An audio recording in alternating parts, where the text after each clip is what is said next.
So without further ado, I would like to kick off our event with our first speaker, Miss Chelsea Rodriguez from Southwest Region. I will tell you that Chelsea loves Cutco, but the next three words really sum up her life, which is faith, family, and football, y'all. Okay, so I would like to say that. Also, Chelsea started with us in 2009, and she is currently over 4.1 million in career sales. And I'm sure there's an order going through right now, so she's probably even higher than that. She can just run orders even without even doing anything. It's amazing what she does. She's qualified to give this message because she has sold 11 Ultimates in 2020. Yes, last year she sold 11 of them, and this year she has sold 12 of them, and we have 7 months left of the year. So pretty sure she knows what she's doing. Pay attention. I asked her, why did this happen and how did this happen? And she says it's because she switched her focus. She got way more intentional about why Ultimates were the best option for the customer. And she loves keeping her customers engaged and having fun while she asks them to spend some money. So I think that without further ado, roll tide, Miss Chelsea Rodriguez, take it away. OMG. Loretta, can you just like intro every single day of my life? Like that would be really great. I would really love that. I heart you. I hope you guys are doing great. Until the day that I see some of you again in person, corporate sent me an email.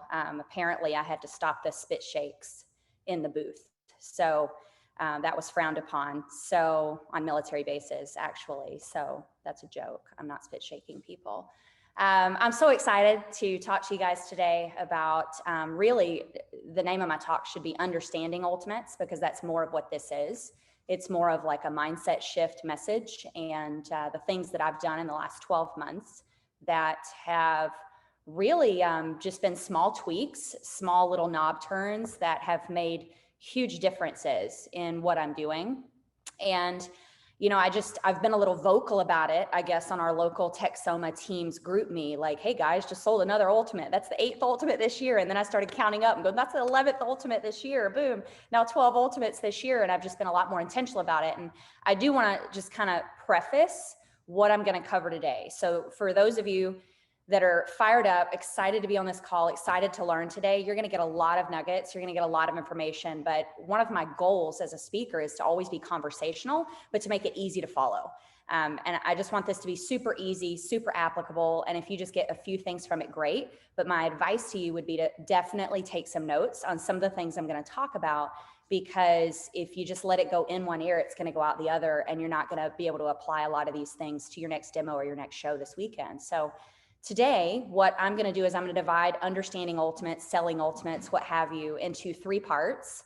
Number one, I'm just going to touch on some past and present, like why I'm giving this message, what really makes me qualified. I'm going to kind of dig deeper into the reasons why I'm excited about this, and hopefully that will trigger you in a way and encourage you that maybe you haven't been seeing Ultimates the same way. So I'm going to talk about why I'm qualified to do this. I'm also going to talk about just 4 mindset shifts that I've had in the last year that have made me go into this year a lot more intentional. And maybe one of those mindset shifts will resonate with you. And then lastly, we're going to finish up with some demo do's and don'ts for selling Ultimates. So I'm going to make it real easy to follow. It's kind of a bullet point list, but it's kind of not. So we're going to talk about why I'm qualified. We're going to talk about mindset shifts, and we're going to talk about demo do's and don'ts. And I will tell you when we come to each section so that you can take notes if you like, or if you're coming back and reviewing this message, it's easy to follow. So I want to take you guys back as like a little past and present, why I'm qualified to do this. And I want to preface with, I am by far not the ultimate #1 salesman in Cutco. I have a long way to go. I'm always learning, and I just want to share with you a couple of the people that I learned from about this concept of selling Ultimates. And one of those people is Seth Kinzer. I've had a couple of conversations with him in the last few months, a year or so, just acknowledging him and thanking him for his Ultimates message a year ago. I can't really see a show of hands right now with the way this is set up, but you know, let's be interactive anyway. If you're listening, raise your hand if you heard Seth Kinzer's talk, you know, on selling Ultimates.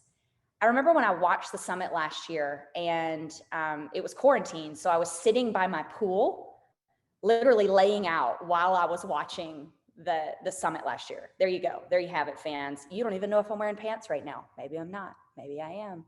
The point is, what's great about the virtual world is you're able to do whatever while you get great nuts and bolts and you learn. And Seth gave a message about ultimates, and I have now in the last year listened to that message 6 times. I have gone back and listened to that recording more times than any talk I probably have ever listened to in the history of my career. And the reason why is because they stated a stat. Josh interviewed him, and he stated a stat that in 2019, Seth Kinzer sold 700 grand total, but 120,000 of that was ultimate sets, which meant that 20% of Seth's sales were ultimates. And I was like, well, what's my percentage? You know, not that I want to like be number one or win. I'm competitive. Yes. I like to be in the top. I like to be a part of the best, but I don't care, Deanna, about winning a silver cup. I don't care. I really don't. I think she can have more of them. Her office, the feng shui fits it better. But I just remember it stinging me hearing that about Seth.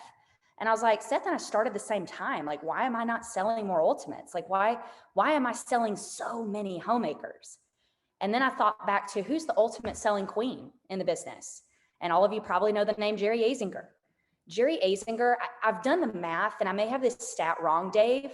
I don't know if you want to share this later today, but based on what ultimates used to cost when Jerry started selling Cutco to what they cost today, and what Jerry's career sales are, and how many ultimates she sold as of 2011, the girl has probably sold more, upwards of 300 ultimates in her career. Now, I may have that completely off, but based on numbers, I'm probably very close. And so I asked Jerry, I was like, what makes you sell so many ultimates? And she said that ultimately, there's a play on words, it's just the first step to a Cutco kitchen. Every customer you meet has a certain level of buying potential, and it is your job to uncover that buying potential.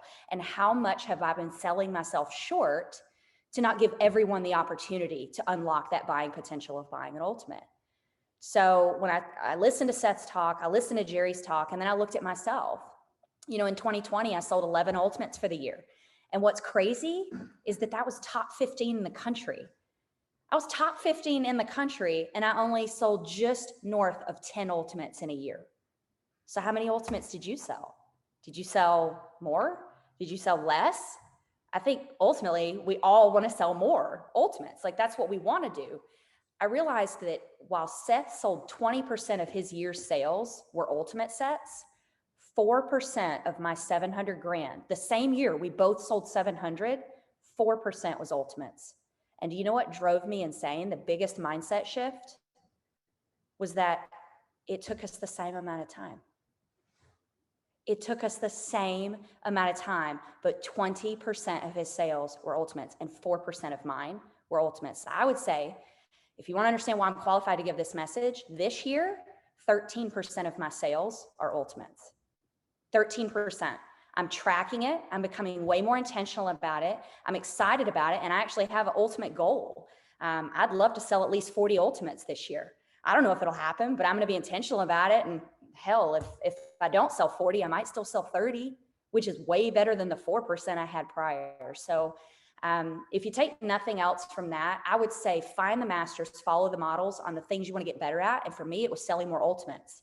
You know, there weren't a lot of things that I was really trying to get better at, but this was one. It was an area that was like a low-hanging fruit for me. And I'm excited because guess what?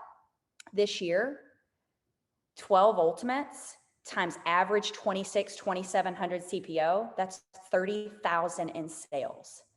30,000 plus in sales. And guess what, guys? I didn't work at all in January. I didn't work a single show. I didn't do anything in January other than move into Rogers in my new home. We love our new house. If you're in Dallas, you got a guest room, maybe a couch if we don't like you, but you have a roof over your head. Just kidding. We love everyone, but come through. We'll host you in Dallas, maybe for a Wine Wednesday. That's not this talk. The point is when you know that there's an area you need to get better at it, and then go and teach others to do so. So for me, that's why I'm qualified to give this message. Now I want to talk to you guys about the first mindset shift I had was the time, right? And we're going to circle back to that. But now let's transition to the 4 mindset shifts that I had about ultimates. And I would challenge and encourage every single one of you to have these mindset shifts too. Number 1, Number one on mindset shifts, shift your belief in the set. Shift your belief in the set. I don't know about you. I've been there. I think we've all been there where we're talking to a customer and we're prejudging them like the cover of a book. You know, maybe they don't look like they can afford it. Maybe there's a bunch of kids with them. And as soon as the kids go nuclear, you know, there's no time to pitch a set as big as the Ultimate or whatever. Shift your belief in that and shift your belief in the fact that everyone wants it. Shift your belief in the set, number one.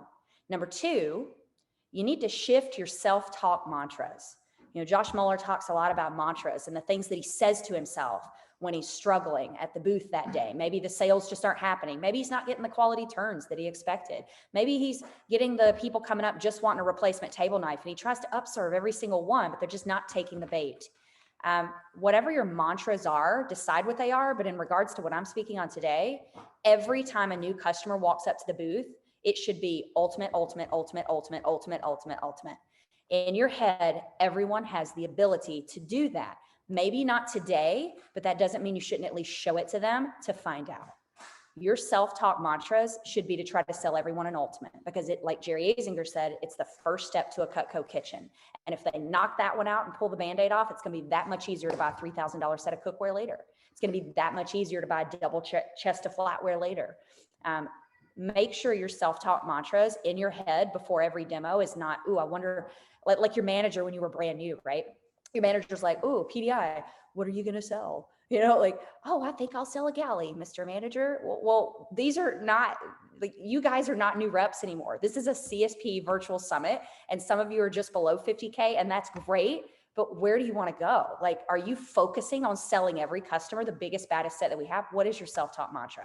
So for me, I made it a focus in the last year after hearing Seth's talk, after talking to Jerry Azinger. I said, you know, I got to get real about this. Ultimate, ultimate, ultimate, ultimate, ultimate. Self-talk mantras. What are you saying to yourself at the beginning of every demo? Number three, shift your thoughts. Shift your thoughts. Everyone's heard the phrase, like, we get what we think about. What we think about comes about. If it's in your head that you cannot sell an Ultimate, you won't. If it's in your head that your belief is in that set being the best option for them and the best option for you, then that is going to carry over. Your thoughts are going to carry over into your confidence, showing that package. So shift your thoughts, just completely. Shift them completely. Ultimate's the best thing for everyone. You, the company, the customer, everyone. And then lastly, the biggest shift for me, which I alluded to earlier when I was telling you what changes I'd made, for me, it was just the time. Shift your idea of time. So number 4 is shift your idea of time. What do I mean by this? For me, and I've had conversations with Seth Kinzer about this since his message a year ago, it was, I'm getting to a point in my business where I don't want to work more.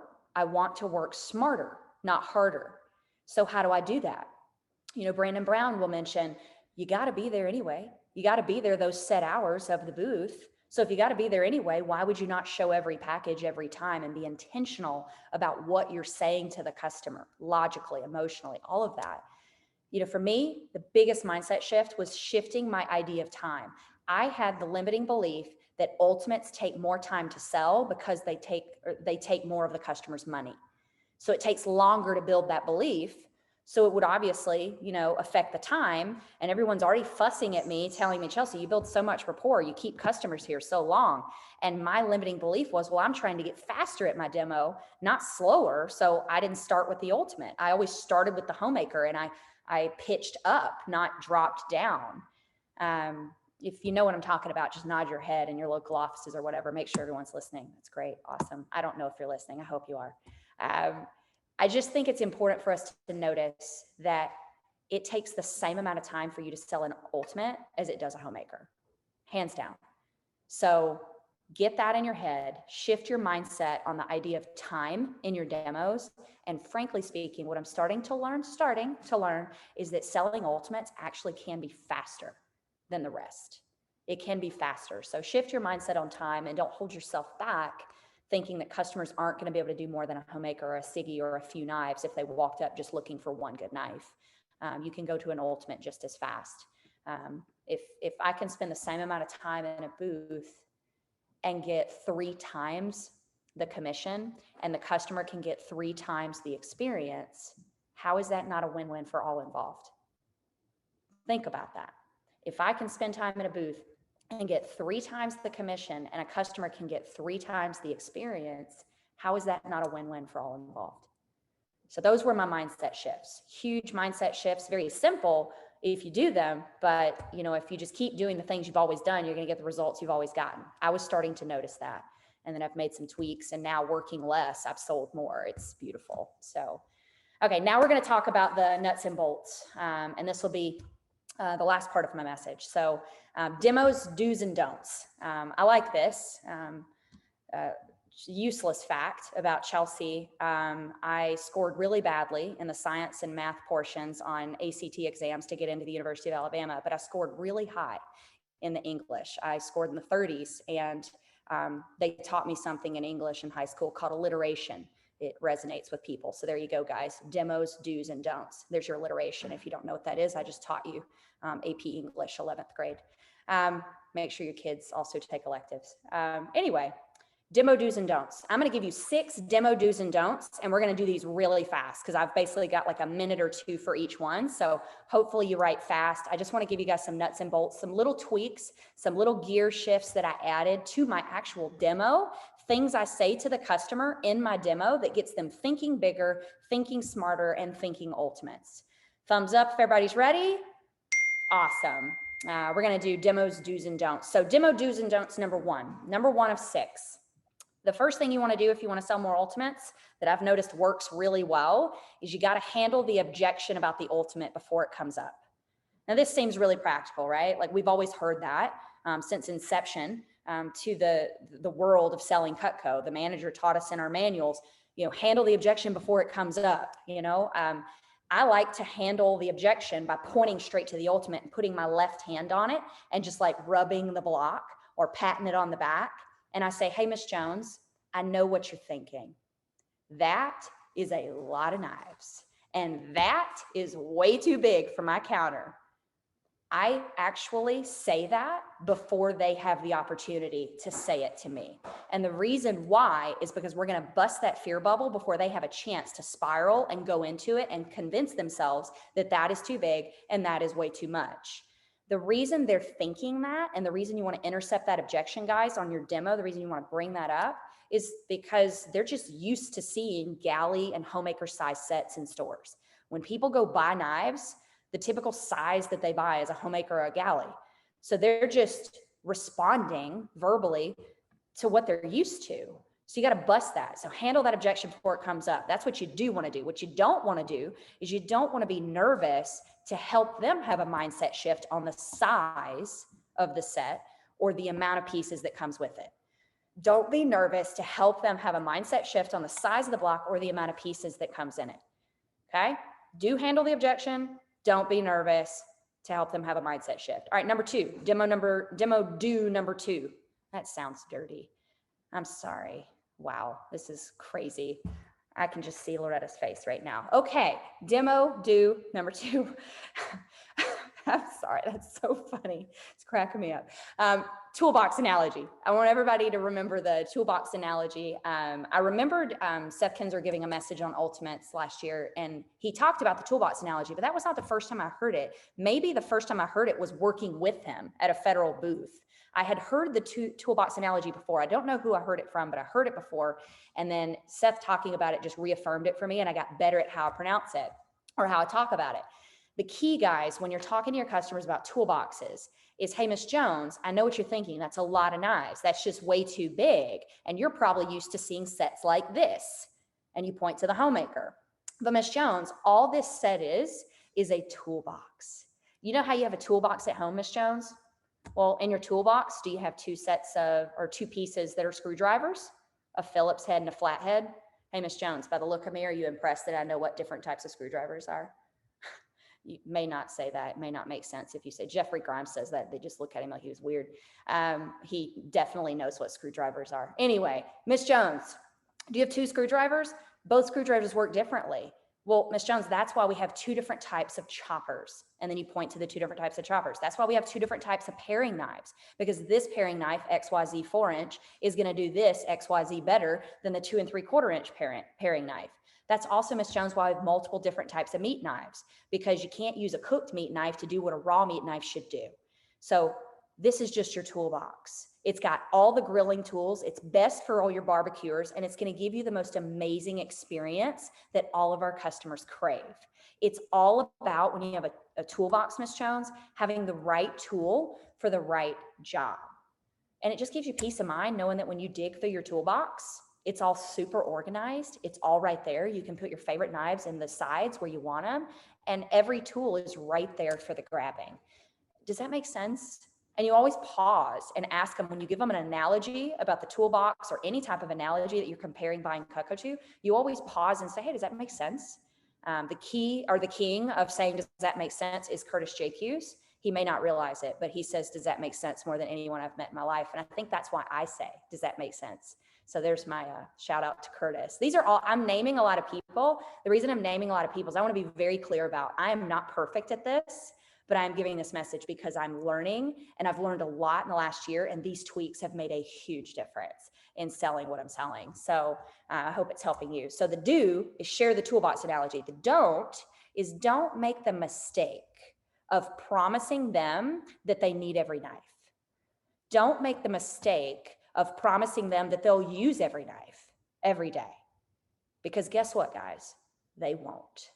So you need to set proper expectations. So do give the toolbox analogy, but do not set expectations for them that, hey, Ms. Jones, you need this because you're going to use all of it over the course of a lifetime. Yeah, that's true, but don't harp on that. Do not harp on the fact that they need every knife, because the ultimate set's not a need. They could easily be perfectly happy with a homemaker. So do share the toolbox. Don't set improper expectations. All right, number 3, moving right along. Number 3, demo do. You need to use the lingo that this is the biggest, baddest, best set you got. There we go, guys. More alliteration. Did not know you were going to go through AP English today. Biggest, baddest, best set we make.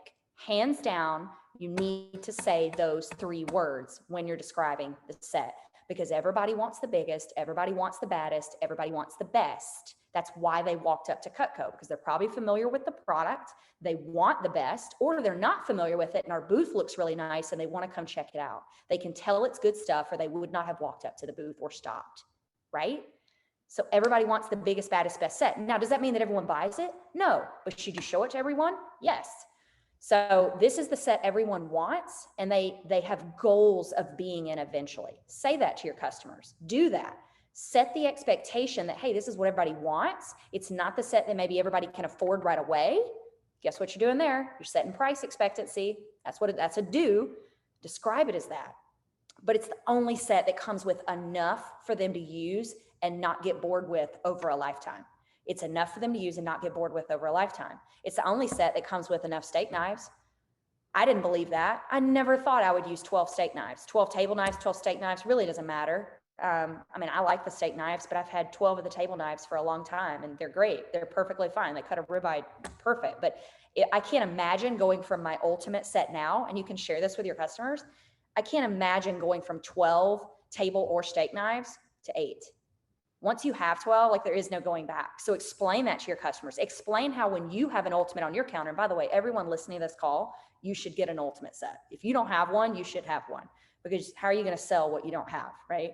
That's another talk. But I would say in our set, at least 4 steak knives at all times are in the dishwasher, leaving you with only 8. So then if you grill out or have people over, hello, you got to have enough steak knives. So it is the biggest, baddest, best set. So be sure to preach that. That is a do in your demo. Make sure you touch on that. Here's what you don't do in relation to that. Do not, and this was a small tweak that I've started making and testing this year, and it's working really well. Stop saying these words. The Homemaker is our #1 best-selling set since 1949. I used to always say that. And if you go look at the stats, which I'm sure Dave can pull, I probably was one of the top Homemaker salespeople in the company the last 2 or 3 years. I sell a crap ton of Homemakers like candy, super easy. Don't even have to customize them anymore. but I think it's because I was always approaching it as Homemakers are number one best-selling set. So stop doing that. Do tell them that the Ultimate's the biggest, baddest, best set, and that's what everybody aspires to. Stop and don't say that the Homemaker is our number one best-selling set. Just say Cutco has been number one selling for years, since 1949. We've been forever guaranteed since 1949. If you tell people that the Homemaker is number one, guess what everybody wants? Everybody wants a Homemaker. Okay, now the Ultimate's not our number one sold set. That's why I'm giving this message, because we want to sell more of them. We want a company selling more of them. So stop doing that. Make that tweet. Number 4, and this one's real quick. You've probably heard this before. It's really simple, but a lot of people don't practice it. Demo do. Demo do number 4. Focus way more on the ultimate pieces, names, and uses. Focus way more on the ultimate pieces, names, and uses. When you're talking about the 4-inch paring knife, you should oversell that paring knife and undersell the 2-inch paring knife that comes in the Homemaker. When you're talking about the boning knife, you should oversell how easy the experience is cutting up raw chicken. And you should undersell the petite carver, which is that utility meat knife. Doesn't work that great on raw meat. That's why we have this one.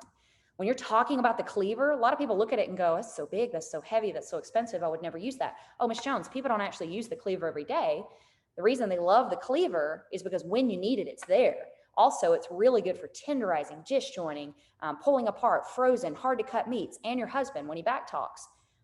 Yes, I say that every single time. And if they have kids that are fussing during the demo, I say for your kids when they're teenagers and they're back talking, or they wreck mom and dad's car. I always make a joke because humor, when you're going over names and uses, guys, humor intercepts that pattern of them expecting this to be like expensive and them getting stressed out. So always do humor throughout your demo, but focus way more on the ultimate pieces. Here's the demo don't. Don't oversell the homey pieces. Don't oversell the cheese knife. Don't oversell the 5-inch petite santoku. Those are all great pieces. I love them too. But Curtis said years ago when he gave a demo talk, he was like, you people that keep selling cheese knives by themselves, stop it. Stop it. If you're focusing too much on the pieces that people want to buy individually, you're not going to sell more ultimates. Serve the customer, get them all the tools they need in their toolbox. So stop overselling the homey pieces. All right, number 5, demo do number 5. This is key.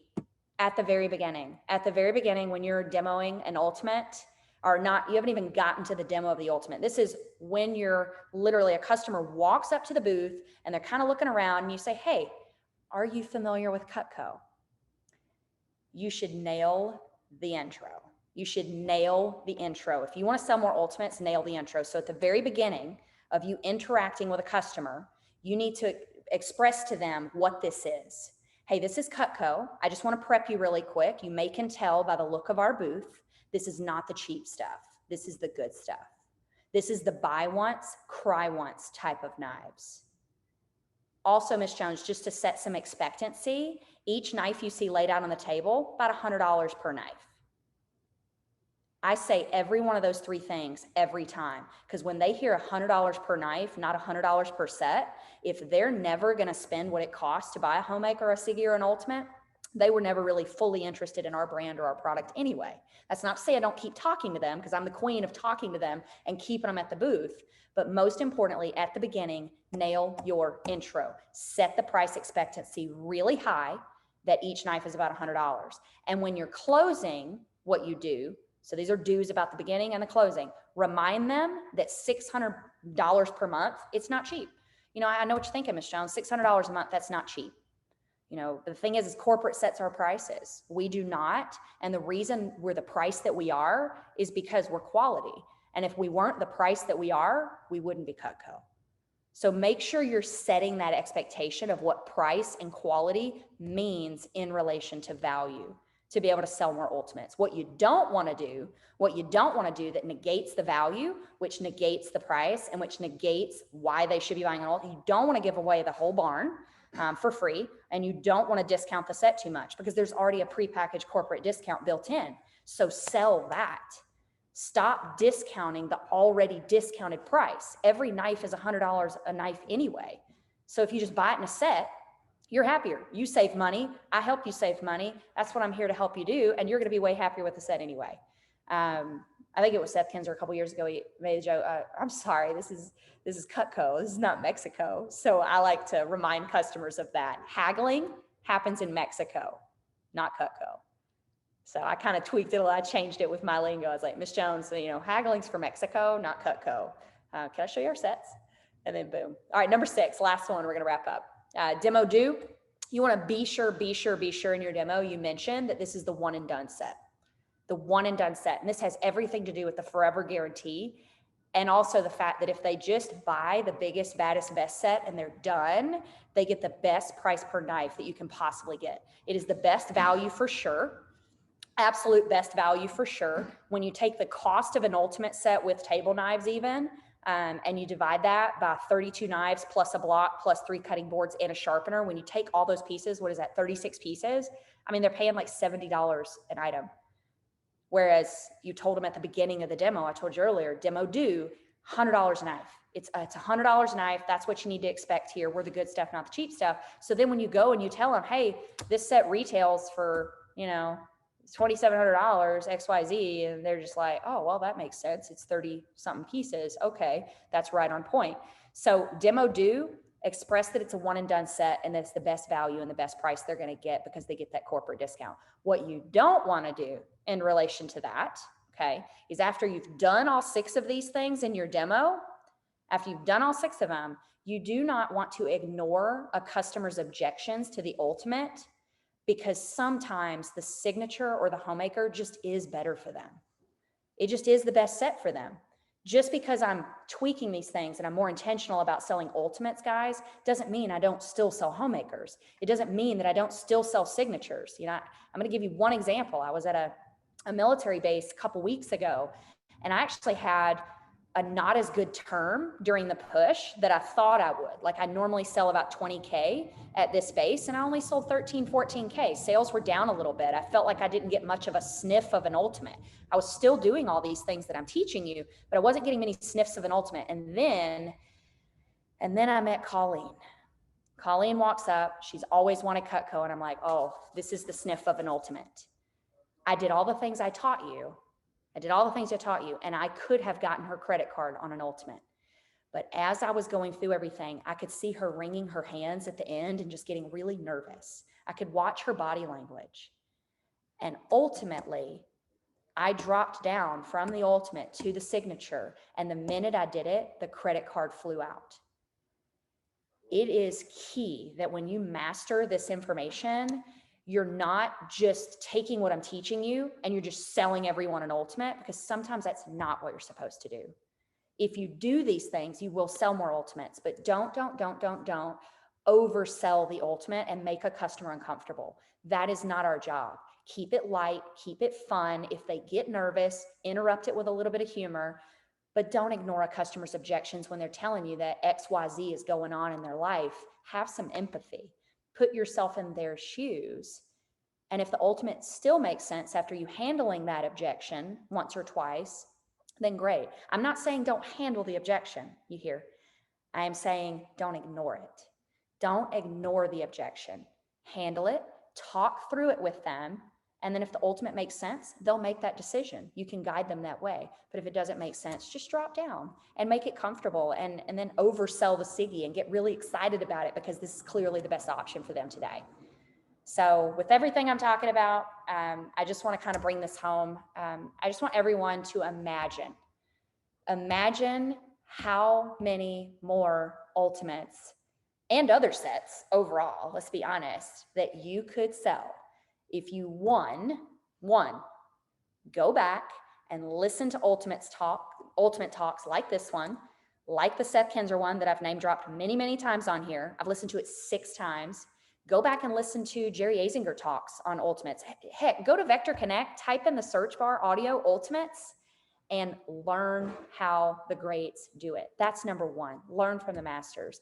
Have your own shifts. Number 2, shift your mindset now, not later. I can only imagine how many more knives I would have sold last year, the year before. I mean, Seth always likes to talk about how he beats me every year in sales and how we started at the same time. If I had gotten serious about this and learned what Seth knew and what he was ready to teach earlier, I totally would have already taken him down. No, wait, that was the pandemic year. That's right. I beat Seth last year. I forgot. Yeah, take that, Seth. Number three, do all the do's, remove all the don'ts from your demos, get rid of them, cut the fat, trim the fat, do the things I've taught you. And I'd like to see the entire company sell lots more Ultimates this year. Thank you, guys.